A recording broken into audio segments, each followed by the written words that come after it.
warahmatullahi wabarakatuh. Salam sejahtera untuk kita semua. Halo semuanya, perkenalkan saya Yulia Lestari dengan NIM 1KA 24030 dari program studi S1 Kesehatan Masyarakat Stikes Kriya Husada Sumbawa.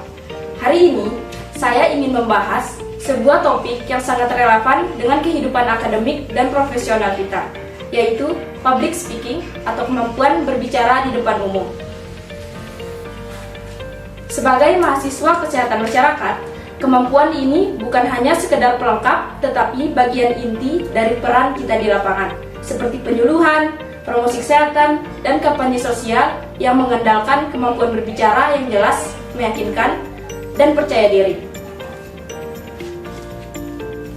Apa sih itu public speaking dan mengapa sih public speaking itu penting? Public speaking adalah proses menyampaikan pesan secara lisan kepada audiens dengan tujuan tertentu, baik untuk menginformasi, mengedukasi, mempengaruhi, atau menginspirasi.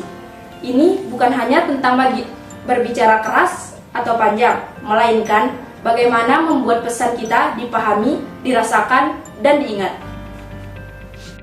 Dalam dunia kesehatan masyarakat, kita seringkali harus menjelaskan konsep medis atau perilaku hidup sehat kepada masyarakat awam. Misalnya, menjelaskan pentingnya imunisasi kepada orang tua atau mengedukasi anak-anak tentang cuci tangan. Jika kita tidak bisa menyampaikan dengan bahasa yang tepat dan cara yang menarik, maka pesan kita tidak akan efektif dan tersampaikan. Oleh karena itu, public speaking bukan hanya soal teknik berbicara, tapi menyangkut keterampilan sosial, kecerdasan emosional, dan juga kesiapan mental. Meskipun public speaking itu penting, tidak sedikit dari kita yang takut berbicara di depan umum. Ini dikenal dengan istilah speak phobia atau glossophobia. Ini adalah salah satu jenis fobia sosial yang paling umum dirasakan. Apa sih itu speak phobia? Speak phobia adalah kondisi di mana seseorang merasa cemas secara berlebihan, takut atau tidak nyaman secara ekstrim ketika harus berbicara di depan audiens, bahkan dalam kelompok kecil.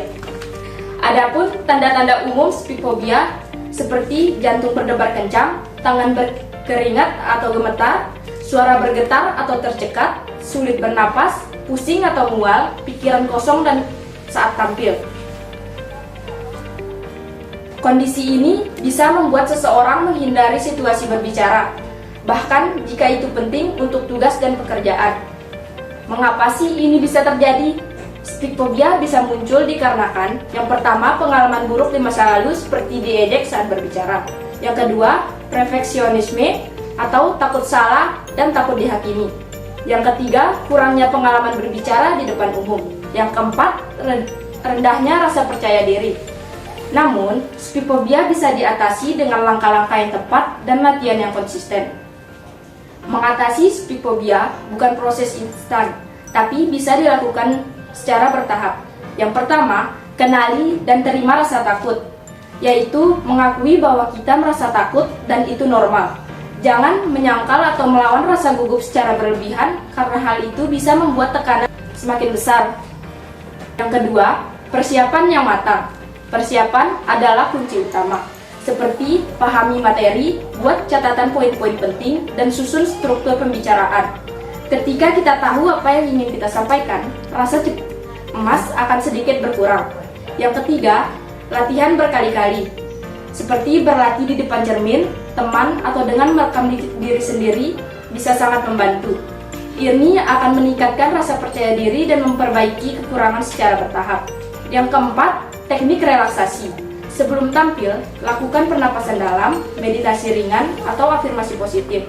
Ini membantu tubuh menjadi lebih tenang. Yang kelima, mulai dari lingkungan kecil. Mulailah berbicara di lingkungan yang lebih nyaman, seperti diskusi kelompok kecil, presentasi di kelas, atau kegiatan organisasi. Ini akan membantu membangun keberanian secara bertahap. Yang keenam, fokus pada audiens, bukan pada diri kita sendiri. Alihkan fokus dari bagaimana saya terlihat menjadi apa yang bisa saya sampaikan. Ingat bahwa audiens lebih tertarik pada isi pesan daripada mencari kesalahan kita. Yang ketujuh, terbuka pada masukan. Jangan takut untuk menerima kritik. Justru dari masukan itu, kita bisa berkembang dan lebih percaya diri di kesempatan berikutnya. Salah satu pendekatan yang paling berguna dalam public speaking adalah konsep 3V. Yang pertama, verbal, yaitu isi atau kata-kata. Seperti menggunakan bahasa yang mudah dipahami oleh audiens, seperti hindari istilah medis atau teknis jika tidak dibutuhkan. Gunakan contoh sehari-hari agar pesan terasa dekat dan relevan. Kedua, vokal atau suara, seperti intonasi, penekatan kata, dan kecepatan berbicara sangat mempengaruhi kejelasan pesan. Hindari bicara monoton atau terlalu cepat. Gunakan jeda agar audiens bisa mencerna informasi. Yang ketiga, visual atau bahasa tubuh dan penampilan. Seperti postur tubuh yang tegak, ekspresi wajah, serta kontak mata menunjukkan kepercayaan diri. Gerakan tangan juga bisa digunakan untuk memperjelas dan menekankan poin-poin penting. Ada juga tips praktis untuk meningkatkan public speaking. Yang pertama, latih gaya bicara dengan storytelling agar tidak membosankan. Yang kedua, gunakan visual seperti slide, gambar, atau alat bantu saat dibutuhkan. Yang ketiga, susun alur presentasi seperti pembukaan, isi, penutup yang kuat. Yang ketiga, kenali audiens seperti usia, latar belakang, dan kebutuhan informasi mereka. Yang keempat, jangan takut diam sejenak jika lupa. Ambil napas dan lanjutkan dengan tenang. Jadi, kesimpulan dari pemaparan yang saya sampaikan adalah public speaking yaitu keterampilan yang bisa dipelajari dan dilatih, bukan bakat bawaan. Rasa gugup dan spikofobia memang nyata, tapi bukan sebagai penghalang. Dengan pemahaman, latihan, dan pendekatan yang tepat, kita bisa mengubah rasa takut menjadi kekuatan. Sebagai mahasiswa kesehatan masyarakat, kemampuan ini akan sangat berguna ketika terjun ke lapangan, menghadapi masyarakat, dan membawa pesan kesehatan yang bisa menyelamatkan banyak orang. Mari kita hadapi tantangan ini bersama, karena setiap orang punya suara yang pantas untuk didengar. Tinggal bagaimana kita menyampaikannya. Terima kasih atas perhatian dan kesempatannya. Wassalamualaikum warahmatullahi wabarakatuh.